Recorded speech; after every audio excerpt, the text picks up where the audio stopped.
talking about the thunderstorms this morning. You know, I've been doing weather in the Portland area since April of 1999, and just off the cuff, what I experienced this morning when I was talking to you was probably one of the top 5 outbreaks of total lightning strikes over an extended period of time that I've seen in my time here in the Northwest. We do not see this activity very often.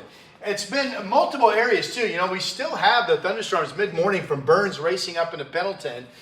Largely the cluster of storms that hit the coast and parts of the Willamette Valley in Southwest Washington have now shifted up to the north. What you're looking at here real quick is 6 hours of imagery. It really started to explode in the valley in the 4 o'clock hour. And look at these numbers here. They're going to reach totals approaching 700 strikes. 705 right there. That was, I think, about the 8 to 8:30 half hour this morning. And then also when we show you this box, see negative, positive strikes. Notice the negative numbers are bigger than the positive strikes. So, you know, when I teach like second grade weather, I talk about the flashlight. You know, you've got the positive and the negative end. So the top of a cumulus cloud typically is mostly positive strikes. The bottom of the cumulus cloud is typically mostly negative strikes. So when the strikes come out of the bottom of the cloud, that's considered a negative strike, and that's typically what we see in terms of cloud to ground lightning.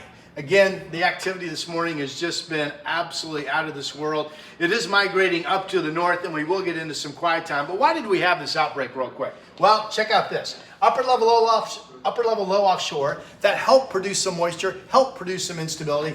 And we saw these ribbons of activity hit Tillamook and then arc out to the sea. See this arcing? That's running a pressure line on the forward center pressure contours of that upper level low. It guided that. And then if you look at this activity out in the eastern part of our state, it's been moving more up to the north. This is actually catching the back of a heat mound that has some tropical or monsoonal type seasonal moisture with it. See, look at this temperature forecast map today. It's really hot in the Boise. It was 100 in Pendleton yesterday. That's that outer edge that fueled the storms in eastern Oregon.